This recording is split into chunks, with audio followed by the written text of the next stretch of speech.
Welcome to For the Long Run, the podcast exploring the why behind what keeps runners running long, strong, and motivated. I'm your host, Jonathan Levitt. Through personal and professional connections in the running world, I have the privilege of getting to know some amazing athletes.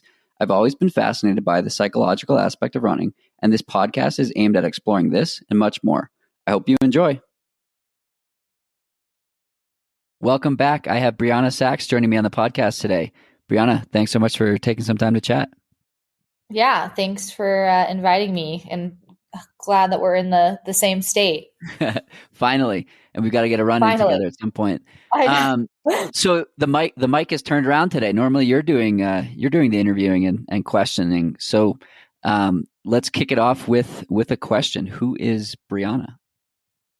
That is a good question. I should do my interviews starting like this way as well.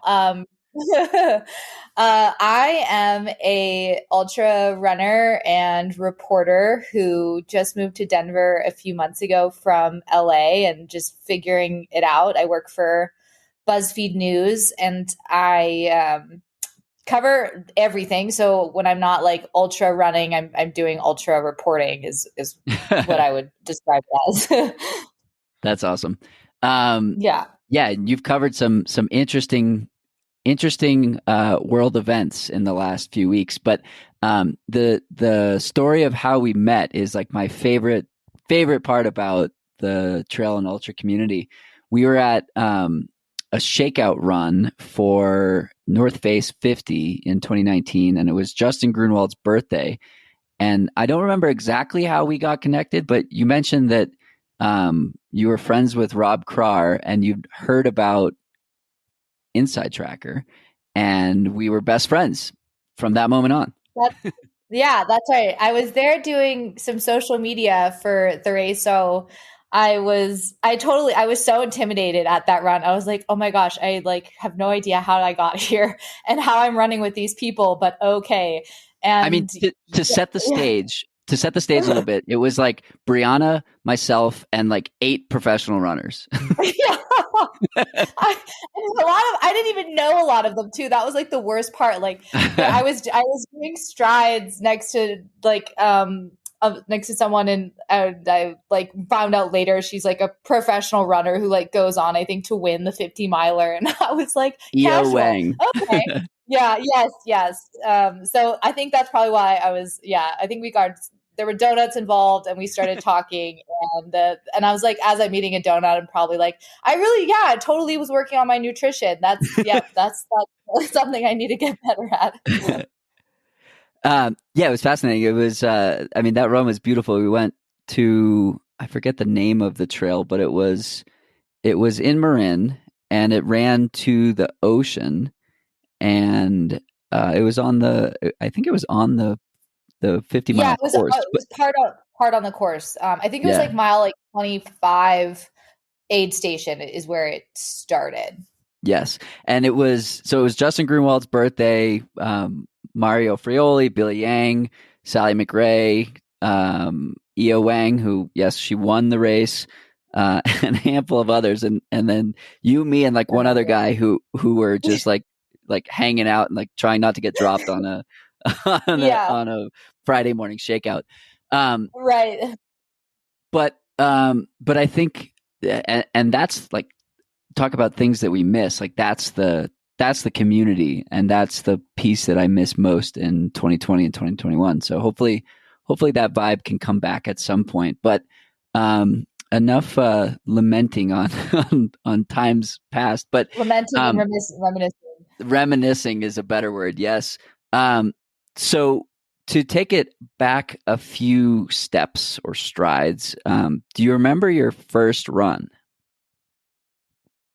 Wow. My first run. So my first race, or like just first ever, like I'm running and it's just happening. My body is doing this. Oh my God. One, it kind of feels terrible, but amazing. That kind of run. Okay. That kind of run. I played soccer in high school, and to train for that, my friend and I, we would run 2 miles on the track every day to train for our like our tryouts. And I remember feeling like that was like the longest thing in the world. But I loved it. I like craved and hated it at the same time. And looking back at how I got into running, I really started running probably pretty seriously when I was like 25. So, and everyone's like, who is that? Like, how the hell did you get into this? And I was like, I don't know. It just kind of came out of nowhere. But thinking back and like looking back, it didn't really. I always really liked being in motion and loved running, especially in trails. I just never really like did it. So also I tried to pick it up more in college, and I randomly like signed up for a half marathon, the San Francisco half. And I was just kind of like that, average beginner runner who was on the treadmill. Like I'd finished 3 miles and felt like I don't know, at whatever pace, like 9 minutes, and like thought I just conquered something and also just couldn't wait to get off. So I think about like back to high school, I think was my first run, but it definitely built over time for sure. And why'd you keep doing it? Why did I keep doing it? I had this fascination with it, I think, and there were those blips when I was running where I felt clarity. And for me, what was interesting is I battled a lot of like performance anxiety and self-doubt my whole life, like especially with athletics. I was always just super shy and never thought I could do it.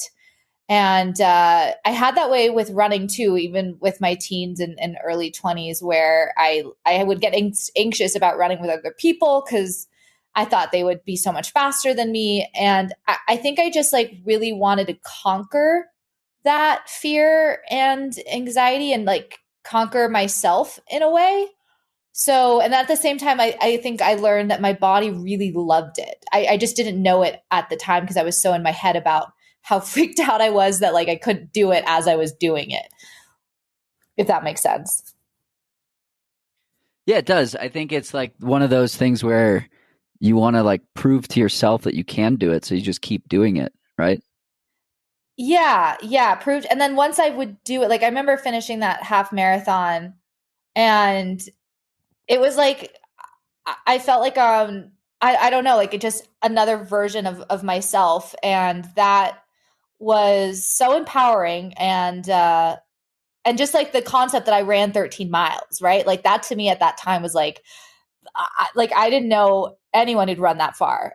So it's like, well, what can I do? What can I do next? And so I kind of kept chasing it, but still struggling with this anxiety about it for a few more years until I hit 25. And that's where things like just really started to click. Do you remember the specific feelings at that finish line? At the San Francisco one? Yeah. Shock, pride, elation, yeah, disbelief, I think, and at the and just lightness. I felt just so light. And I remember that. Like nothing could kind of touch me in that moment. How has that carried on into what you're doing now? You just set an FKT, you've run 50 miles, you've run, some pretty long distances. Do you still have that sort of like I don't want to say like innocence or naivety when it comes to it's just like I can't like put a I Yeah, I you know get what I'm what you're saying? talking like just like the like holy shit, I just kind of Yeah. did this thing. My body could still Yeah. do this. Totally. I think it's mixed now because I mean as I said, I really started running trails I think when I was like 26. So I've done quite a few 50 milers. I've done 100K, I've done a 100 miler, but that to me feels like so long ago because we've had like this period of no racing. So I think it's like I'm getting back into this belief that I could actually do these things. And while at the same time, like looking at myself in a different way, like, okay, I still do it, but I'm taking it more seriously, right? Like I'm treating myself more as an athlete than before. I would just kind of show up and like hope I would finish. situation. So I think like, yes, I do have that kind of like shock and awe with running still. And that what's interesting is like the fear and anxiety came back about it in 2019. Like I went a few years where I really didn't have those feelings anymore. When I was running, it was mostly like, I was freaking out and like, how am I going to do this? But it wasn't this like overwhelming kind of anxiety performance wise. That came back kind of when I was older.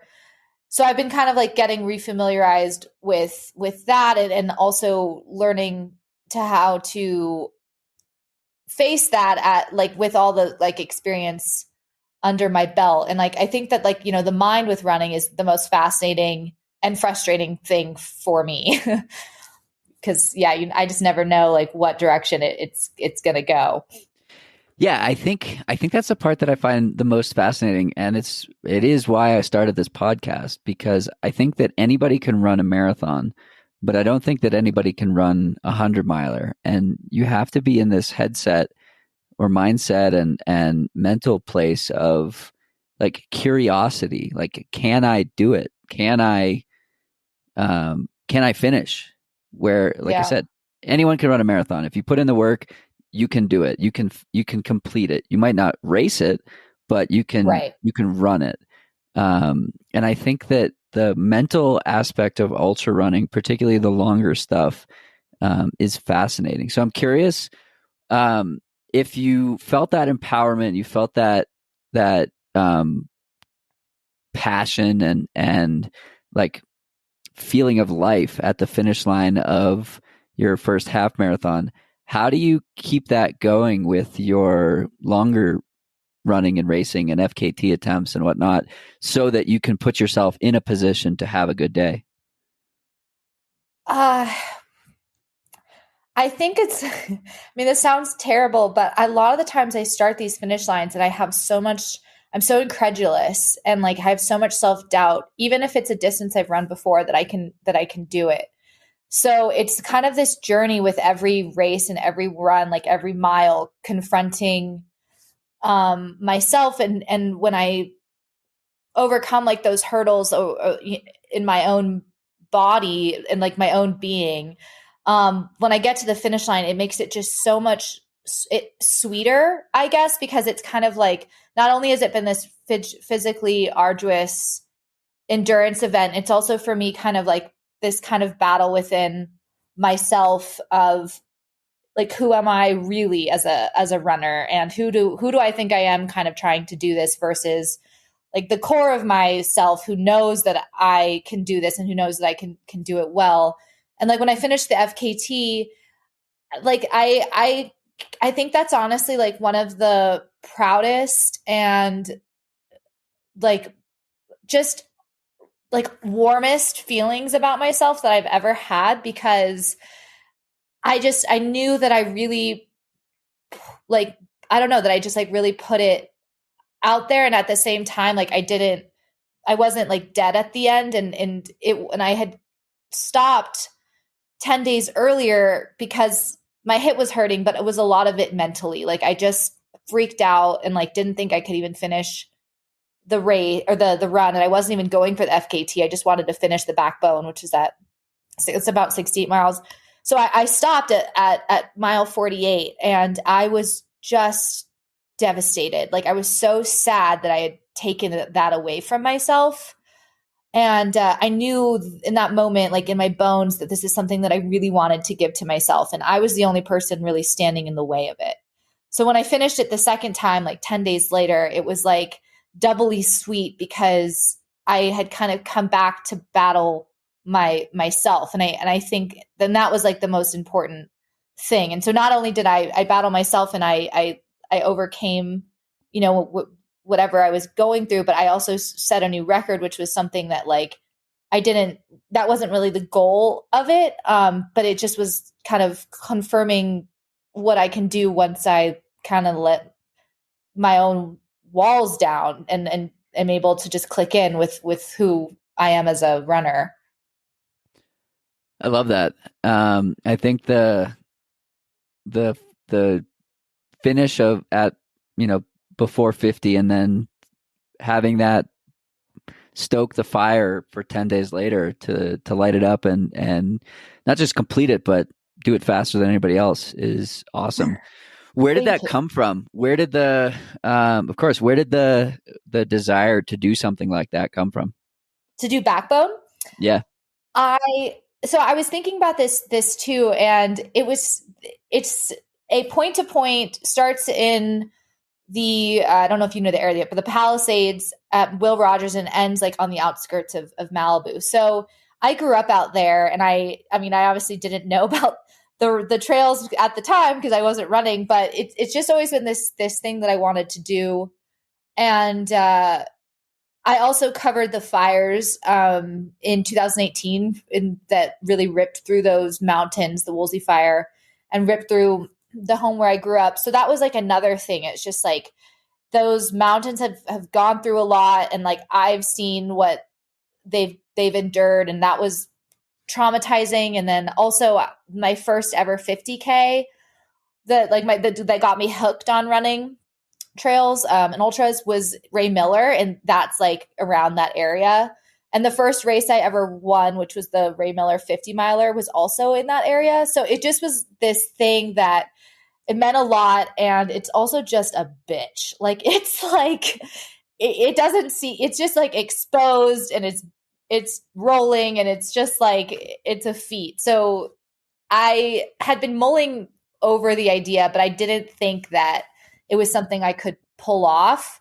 And in July, my coach planted the seed. He was like, "So, like, what's the FKT for the backbone women?" And we looked it up, and Darcy, like this professional runner, had it. And I was like, "Hell no!" Like, LOL. There's no way that I could pull that off. And then one of my best friends, her name's Mac McIntosh. I think like forget mid-December. I think this might have happened, but she didn't tell anyone, and she'd been training for the unsupported, which is just talk about mental game, like a whole other level of like just I was like, I don't even know how I would do something like that. So she went out and set the FKT for women's unsupported, and I was like, holy shit, if Mac could go out without anybody and do this, like after coming off an injury, I'm like, what the hell? Like, what am I afraid of? Like, I've run, I've been training. Like, let's put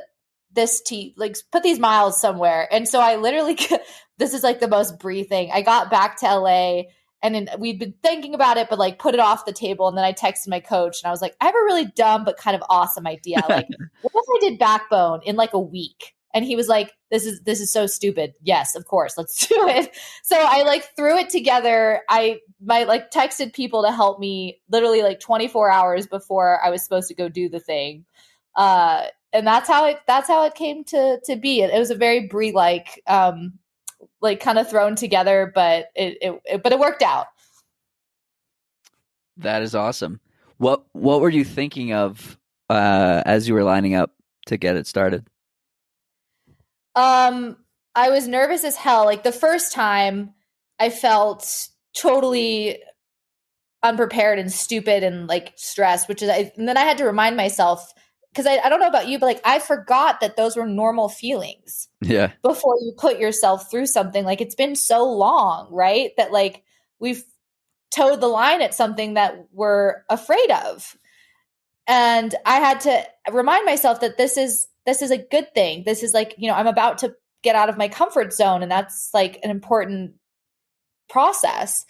So the first time, I had no idea what I was doing. I was like, I'm not good with like planning these things, and like this requires planning in terms of where a crew would pick me up and how much calories I should be taking.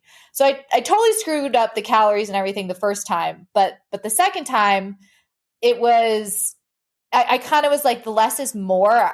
I'm like, I don't really need to over plan. Like this is kind of what I need to be taking.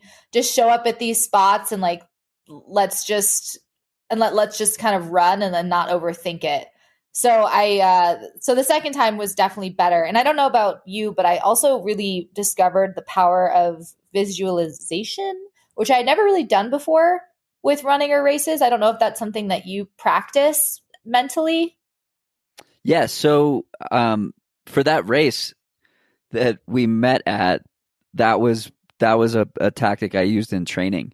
I visualized during hard workouts. I visualized myself running over the Golden Gate Bridge into the finish line Oh. of that 50K. And so, in the moment of doing something hard, I thought about the outcome of all of these miles and workouts that would get me to that point. And I find it to be really powerful. And I've heard from a lot of athletes that do something similar. They visualize themselves on the start line, or they visualize themselves, leading a pace group, or in control and doing something that makes them happy and makes them feel empowered as a way to get through something that's challenging.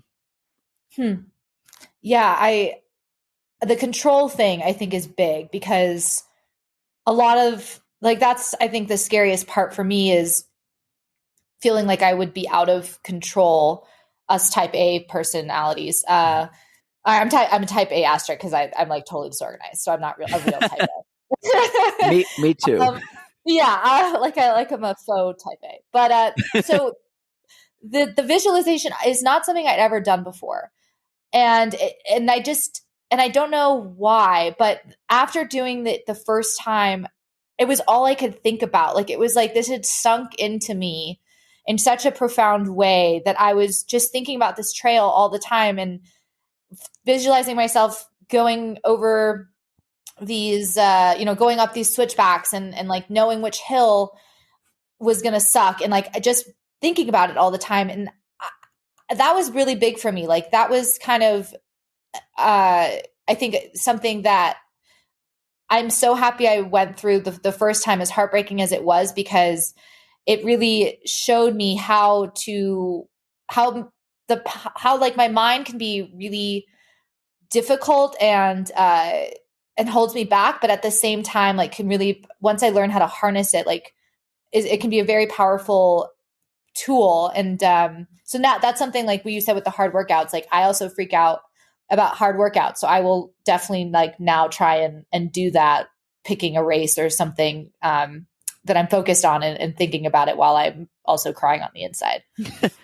Yeah, I think I talk about control. What I find to be really empowering and effective is in the moment thinking that we get to do this and we choose to Yeah. put ourselves in this position. I've talked a little bit about it on this podcast in the past, but not in a while, where 2019 was one of the hardest years of my life personally, going through a breakup and losing my grandfather like in a very short period of time. And at the same time, I was crushing workouts like never before.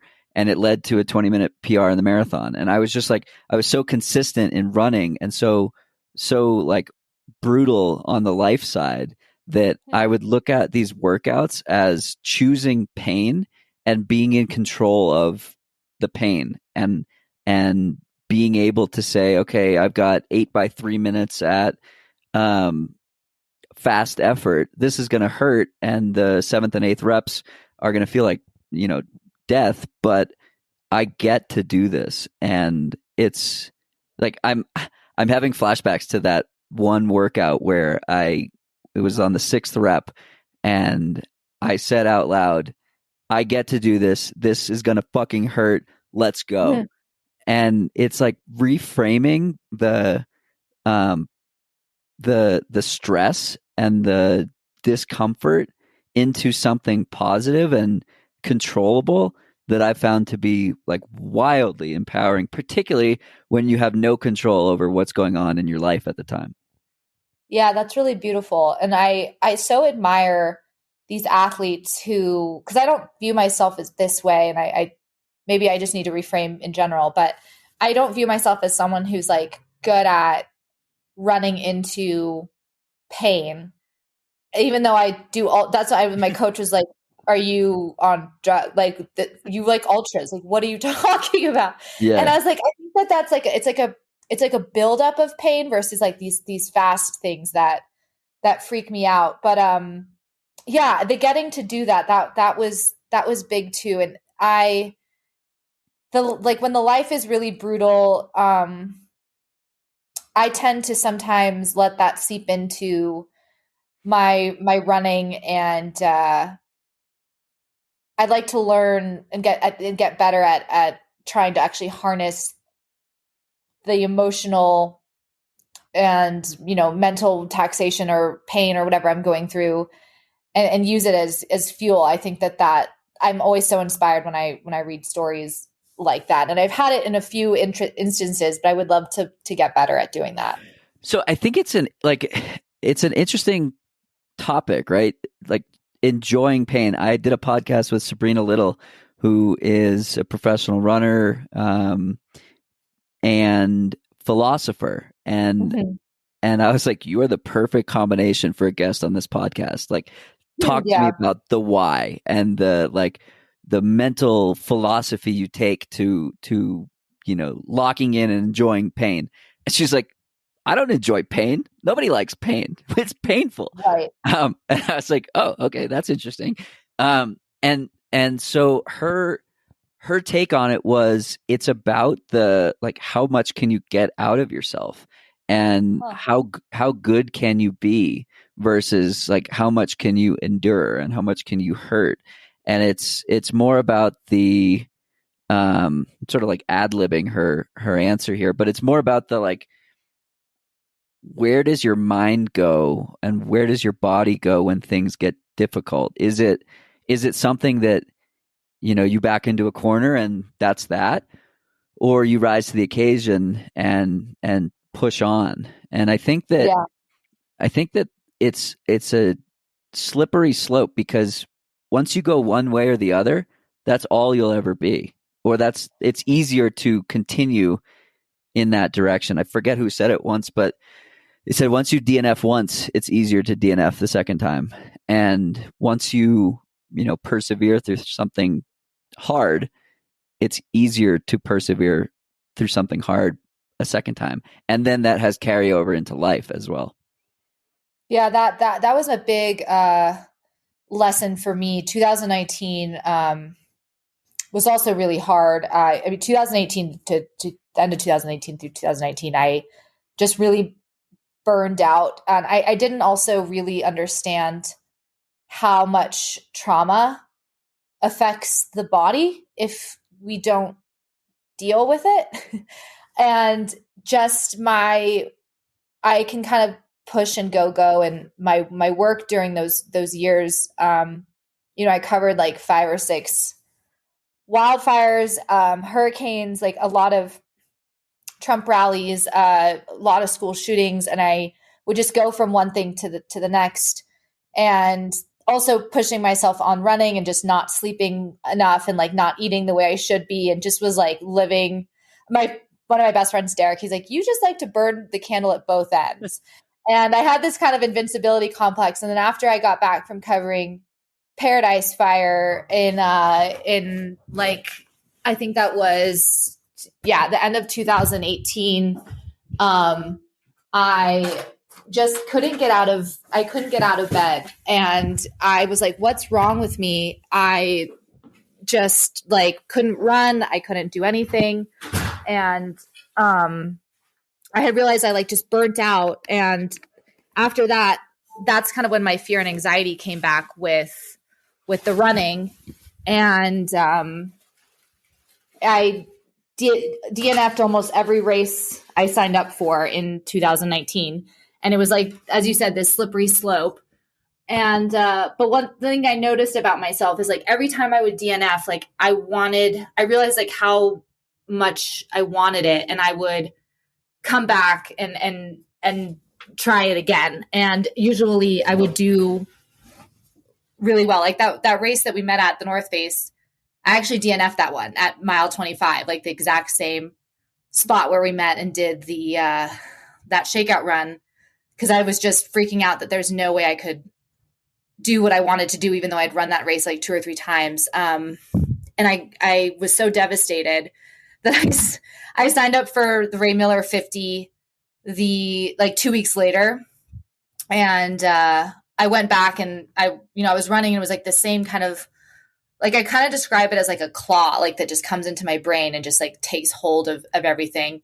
And I actually was, running, and I ended up having this like conversation out loud with myself. And I'm like, if anyone was here seeing me, they would like think I was absolutely crazy.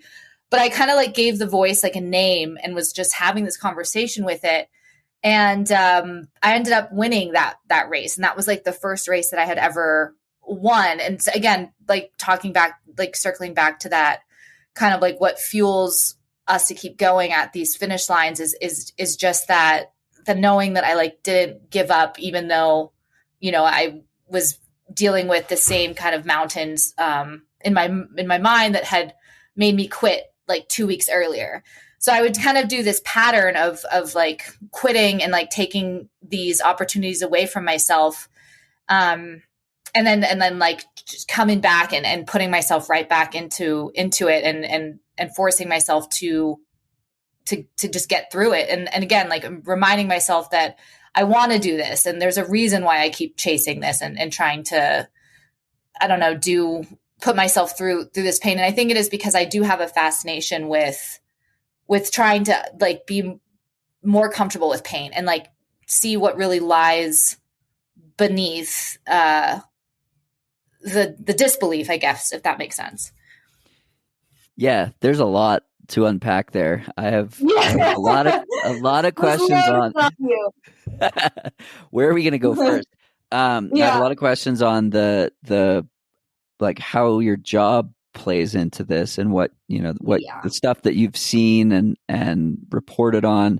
For those that don't follow Brianna on Instagram, I highly recommend it.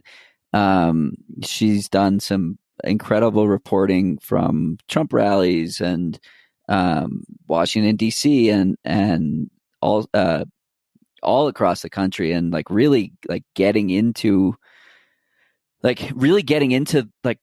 the core of the issue and talking to people on both sides of the aisle and putting a human voice behind the dissent that's happening and the disagreement. And like honestly, like I've been scared for you, like watching some of this stuff unfold, and I like message you often like, oh my God, like please be careful, this is terrifying.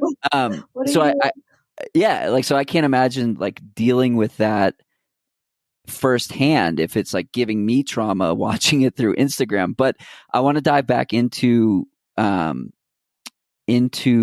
that race that you won and and maybe unpack a little bit about where did that self-talk or internal conversation come from, and why do you think you ran so strong on that day? I ran strong because I'd been putting in the work. And that's another thing I think I'm really hard on myself. I think like most athletes are. And I just didn't realize that I had it in me that like all those miles and that I had been, it was my first time really getting coaching. Like I work with this amazing guy named Justin Torres, and I realized I had never really trained before. Like he taught me how to train. And so that I just was prepared. And like, I think I just like didn't believe that I didn't trust my own body. And the self-talk, after the 2018, like 2019 burnout, I finally decided to start going to therapy. And I covered the El Paso shooting. And it was after that I like went to a music festival and I just couldn't feel anything. And I just was getting it. Like, I just like didn't, some of my behavior I was just getting concerned about. And I was just like, we just don't talk about it as much. We're getting better in the industry. And a lot of my journalism friends were like, how have you not seen a therapist? And I was like, I don't know. I just didn't. Do you guys see therapists? And they were like, yeah. So I started going to therapy in the summer of 2019. And that's where the self-talk, like that, she taught me how to do that. And like, once we give these very overwhelming, seemingly overpowering parts of ourselves, like a name, and make them something more tangible, like it becomes easier to quell them. So I kind of had that, like, this really like crazy, as I said, like I probably looked crazy, but like moment with myself, like running down this foggy trail, like trying not to eat shit on Ray Miller, like talking to this random, person voice that I had. And then thank God I met another runner, because I was like, oh my God, another human I can actually talk to who's not my own brain. And like, I like was, yeah, he was great. And we got each other through this, like this terrible climb. But that was, it's all, I just look at it like all like lessons in who we are. Right. And like having the tools, continuing to acquire tools and add them to the toolbox, and then remember how to use them. And so once I was able to kind of realize that I was gonna finish this race, and not only that, I found out at like mile 30 that I was like the first female. It was just like I kind of clicked into a different place in myself, that where I first discovered that I really loved and was good at ultra running, was that I can just kind of click in and like zone out, and that beautiful feeling of just going, and not really realizing how that time is passing is what I think is my favorite part of running. But like getting to be in that, like just really in the grains of yourself, that's how I was able to kind of like get through it and win. That's awesome. I think the piece there that's potentially understated, and I talk about all the time on the podcast and on social media, is the therapy aspect. I think that it's no surprise that your breakthrough, we could call it, happened after that. It was the same for me. I started seeing a therapist in 2018. Yeah. And 2019 was my best year running ever. And that is an interesting connection. Yeah. And I think that like a lot of people will say, oh, running is therapy. I'll, die on the hill of running is not therapy. Running is therapeutic, but it is not therapy. And if you disagree with that, please challenge me on it. Like I said, think it is therapy, but like it is until we like we're not really understanding, I think, what therapy is. And like because I used it as therapy too. I used running for so many things where I really should, maybe, I don't like the word saying should or shouldn't, but I made it a lot of things in my life. And so when it wasn't going well, that was adding more stress or more self-deprecating behavior. But I think we get to this point too, where like, and it's not a bad thing that happens. I think it's like a clarifying thing where we soften and things affect us more and they penetrate deeper.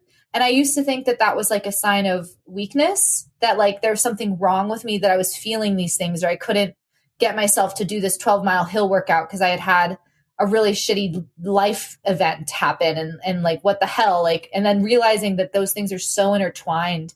I think that's just like been like getting older and wiser. And I've noticed that like the therapy has helped me soften at this, and while at the same time, like giving me calluses, enabling me to kind of keep going, if that makes sense. Yeah, it totally makes sense. I think that it gives you the ability to persevere in a different way. So I started seeing a therapist in 2018, and then in 2020, given COVID and everything and whatnot, I started doing it once a week, and it like totally changed my approach and my experience. And it's something that I wish everybody could have access to. And it's just like, it's ridiculous that we don't all have access to it. So there are resources. I've mentioned Bigger Than the Trail before, not a sponsored plug by any means. Bigger Than the Trail is an organization that seeks to bring therapy for free to people who are runners and need it. And so if you've looked into therapy, but your insurance doesn't cover it, or it's not accessible for whatever reason, check them out. They intend to bridge that gap and make it possible. Yeah, I actually had to stop seeing mine just because of just juggling at life and moving and finances and stuff. I was like, it shouldn't be the thing that I kind of put on the back burner, but sometimes life happens, and so it's something I'm very much looking forward to getting back to Yes, when I can. for sure. So switching gears to something that you've referenced and we've talked a little bit about, let's talk about your job. Let's talk about Fun. Let's do it. talk to me about BuzzFeed and what you're doing um, with reporting all across the country. Yeah, so I've been with BuzzFeed for about 5.5 years, and I've had quite a few roles there. I now a like national kind of investigative reporter, and I cover just kind of whatever they throw at me. My passion is covering disasters and climate change, fuel disasters, and how they impact vulnerable communities. And so moving to Colorado, that's just with like climate change and the fires, I'm just really interested in. That is something that I kind of want to lean into. I also, again, as you said, like cover a lot of the extremism and like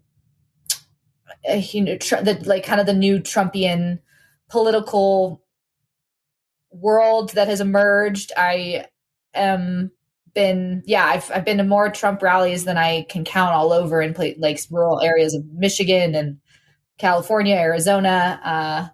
I love to travel and talk to people, and you're right. Sometimes it can be really draining and can be a lot. What are some of the things you've learned at some of those places? I've learned how inspiring humanity can be. Like in these disasters, for example, I've covered, I've taken people who've lost everything, like back to their homes to sift through the ash and rubble, and they have a moment, and then they kind of turn around, and a lot of people will go back and volunteer in their own community. And the people who come to these areas to try and rebuild it, like all the organizations, like for free, like Jose Andres, World Central Kitchen, they're at every disaster. They were at the inauguration, like feeding people. Just so in like the kind of the worst, most heartbreaking stories, there's like just this like collective desire to help people. So that's why I love covering them. On the other side, when I go to these rallies and I talk to Trump supporters, there's a whole scale and a mishmash of people.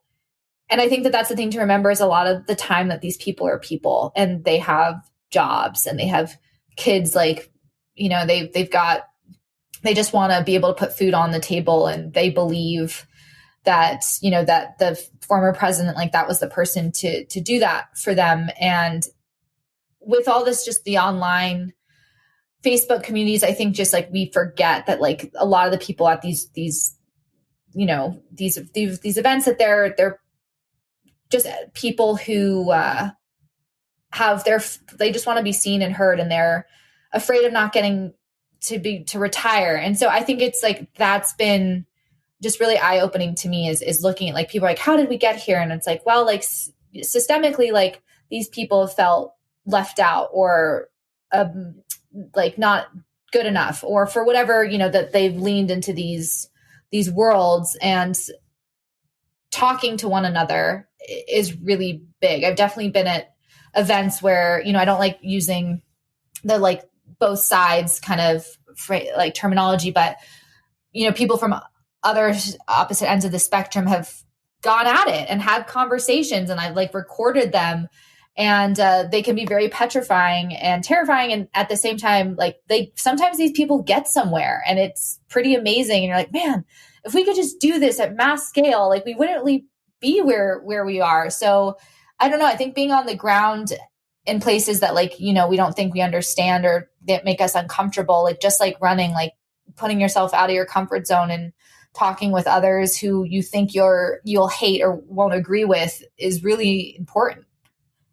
I love that so much. I think I've watched a number of these conversations occur again through your through your Instagram. Yeah. And there was one, I don't remember exactly where it was, but um you were speaking with a black Trump supporter who was explaining why he felt left out and why he felt like he needed to support what he was supporting, and then showing the dialogue on the other side. And it was just fascinating to see like the why behind something that feels like it's an example of cognitive dissonance. Like, how could that be possible?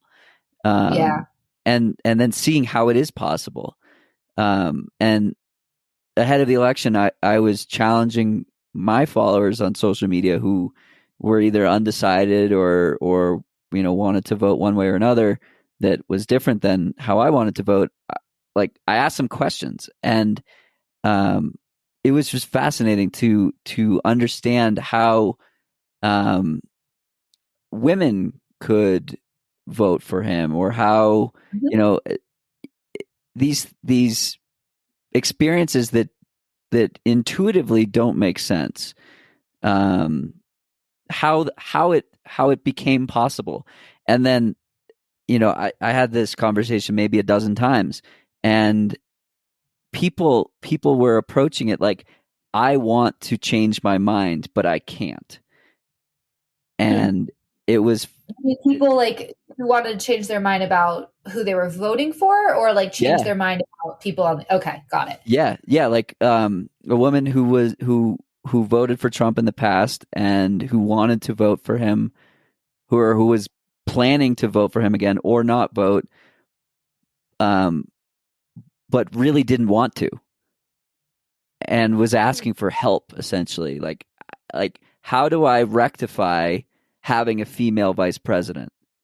How do I rectify having a person of color in the highest office, when all my life I've been taught that that's wrong? Huh. Um, and having this conversation with her and several others who said the exact same thing.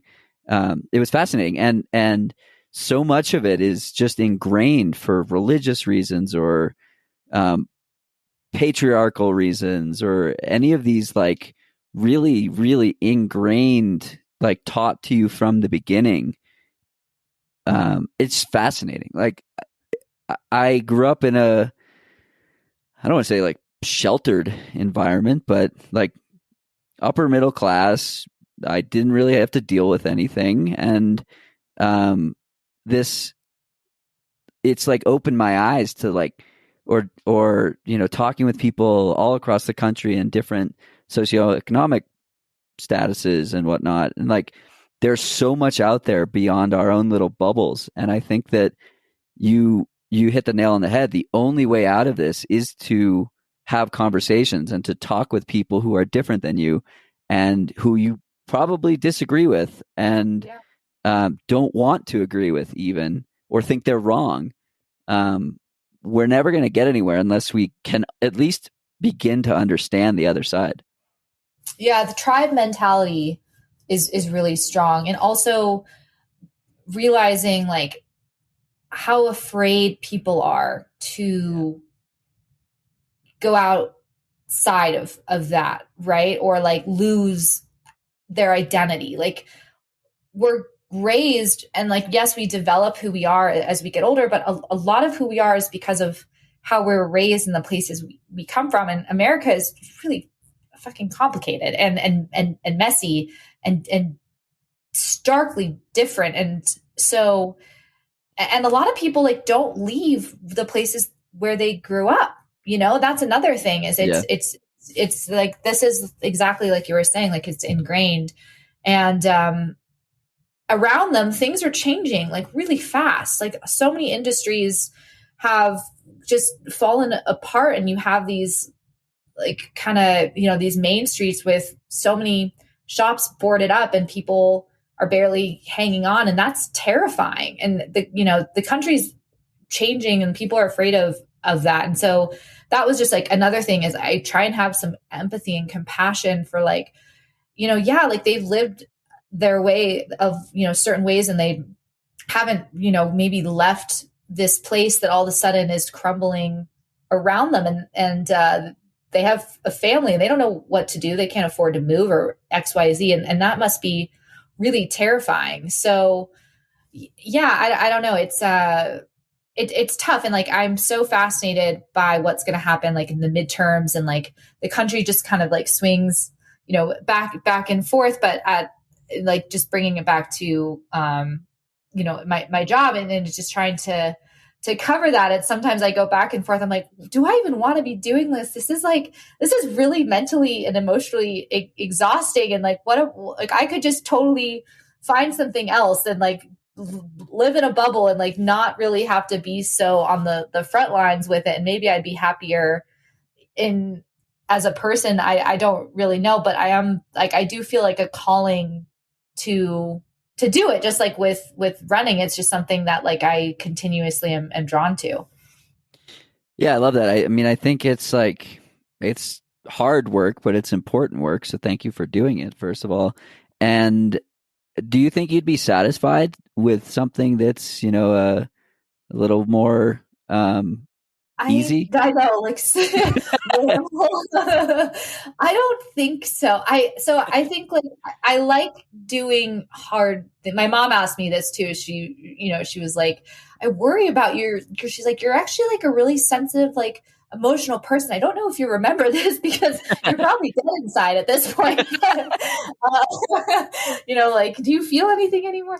But I really like doing hard things. And I have this belief that we are put on this planet to kind of like wring ourselves what we have, like continuously break ourselves down and rebuild, right? Like figure out what's Stress, within. rest, repeat.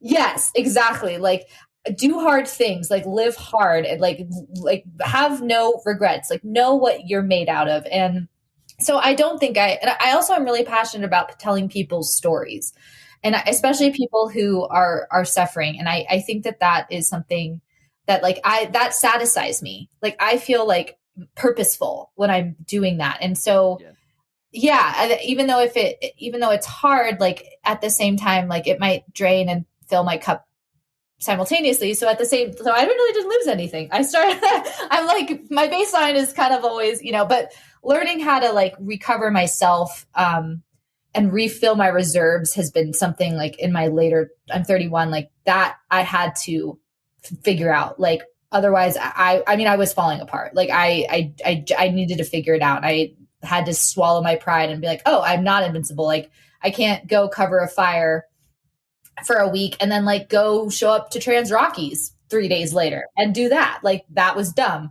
I can't be dumb anymore. And so I think having like the respect and compassion for myself has been something that I've learned. And that like sometimes if you lie in bed all day, that's okay. I've struggled with that my whole life. Like I'm not really great at resting and recovering. And I think that's like, I'm working on it. What do you do to, as you said, refill your cup? Yeah. I mean, being in nature is really big for me. And like, sometimes I'm going to make a really bad dad joke, but I've been sleeping on sleep. Like I like just didn't realize like, wow, sleeping for a long time. Like this is amazing. Yeah. What have I been doing? So letting myself sleep has been major. Like for some reason, ever since moving to Colorado, like I just wanted to sleep a lot more than I ever have. And I was really beating myself up about it. It was like, why can't, like my alarm would go off at like 6:30 and I would wake up and it'd be like 8:30 and like constantly. And like just kind of owning and accepting that like I just feel my body wants to sleep right now and that's okay. So that's been something that is like extremely basic, but I just really just didn't figure that out until now. And then just being on the couch and reading and writing. I have creative writing is big for me. That's awesome. I feel you on the being in nature. Yeah. Last weekend I spent, I don't know, 7 hours outdoors, like on trails and whatnot. And I I woke up Monday morning with like a feeling that I hadn't felt in a year. Like, let's fucking go. It's Monday morning. It's 6 a.m. Like, I'm working East Coast hours. It's 6 a.m. I'm ready to go. Like, get at me, world. And it That was was 100%. Yeah, it was 100% due to um, being in nature and like shutting my brain off for a couple of days. And I think that we're in this culture of like work, work, work. And the busier you are, the yeah. more successful you are.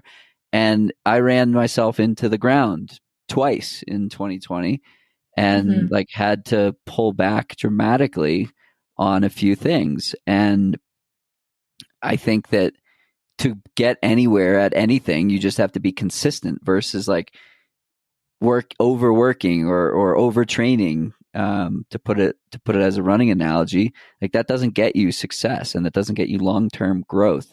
So I think Yeah. it's an astute reminder. Yes, don't sleep on sleep.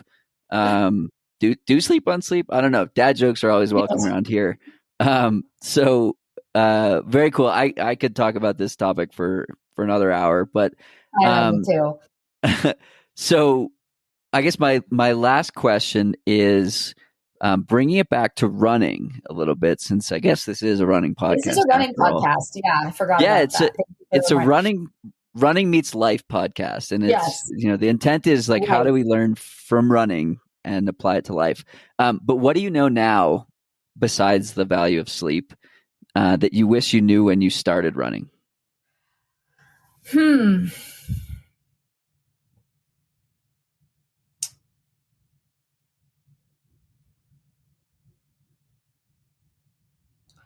That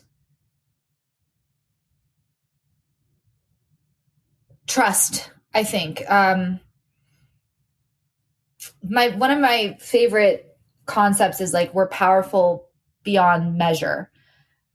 And we want so much to know and be in control and like have everything kind of like planned out and with running. And I I learned that like even when you think like, or even when I thought I was in my weakest, most vulnerable, or something that in a state that I just would view as negative, I was actually performing my best. And because in my brain I think I was comparing myself to something, to some measurement that wasn't even really true, and I wasn't trusting my own power.